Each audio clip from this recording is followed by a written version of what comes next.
Halo, Assalamualaikum warahmatullahi wabarakatuh. Perkenalkan, nama saya Pinkan Syahdani dari kelas 11H, nomor absen 17. Di video ini saya akan membahas ayat surat Al-Maidah ayat 48 yang bunyinya Bismillahirrahmanirrahim.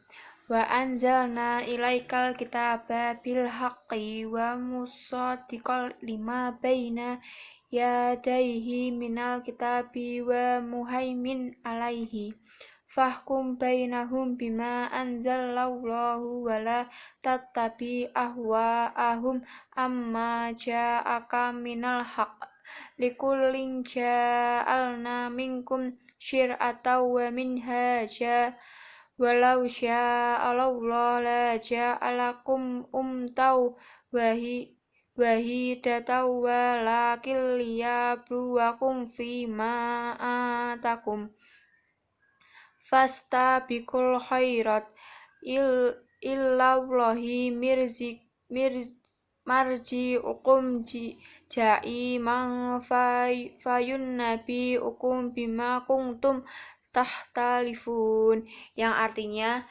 dan kami telah menurunkan kitab Al-Quran kepadamu Muhammad dengan membawa kebenaran yang membenarkan kitab-kitab yang diturunkan sebelumnya dan menjaganya. Maka putuskanlah perkara mereka menurut apa yang diturunkan Allah Subhanahu wa Ta'ala, dan janganlah engkau mengikuti keinginan mereka dengan meninggalkan kebenaran yang telah datang kepadamu. Nah, kandungan dari surat Al-Maidah ayat 48 yaitu kitab-kitab yang dimaksud pada ayat tersebut adalah kitab yang berisi peraturan, ketentuan, perintah, dan larangan yang dijadikan pedoman bagi umat manusia. Kitab-kitab Allah Subhanahu wa Ta'ala tersebut diturunkan pada masa yang berlainan. Semua kitab tersebut berisi ajaran pokok yang sama, yaitu mengisahkan Allah Subhanahu wa Ta'ala atau tauhid. Yang berbeda hanyalah dalam hal syariat yang disesuaikan dengan zaman dan keadaan umat pada waktu itu. Nah, surat yang kedua yaitu surat An-Nisa ayat 59 yang bunyinya Bismillahirrahmanirrahim.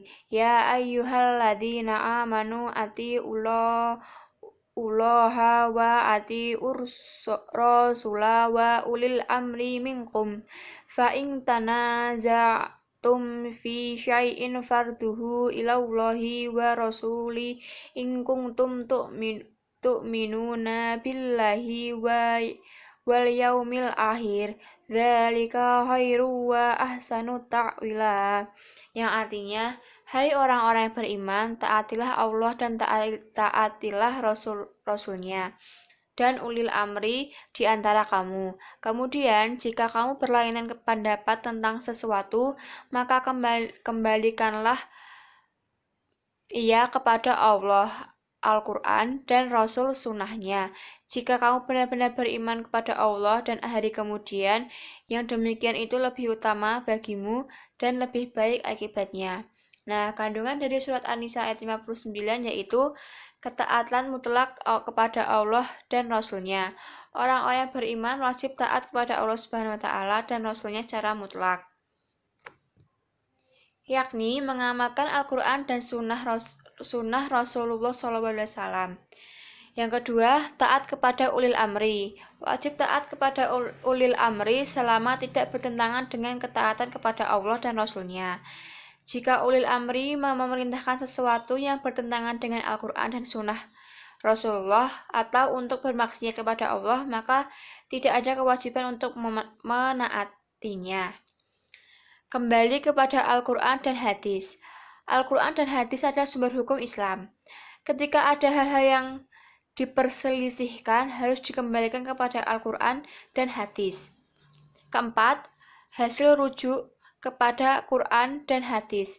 Menjadikan Al-Quran dan hadis sebagai sumber hukum dan mengembalikan kepada penilaian keduanya ketika terjadi perselisihan adalah bukti keimanan. Orang yang tidak mau menjadikan Al-Quran dan hadis sebagai hakimnya, keimanannya dipertanyakan. Kembali kepada Al-Quran dan hadis akan menghasilkan penyelesaian yang lebih baik dan membawa akibat yang penuh berkah.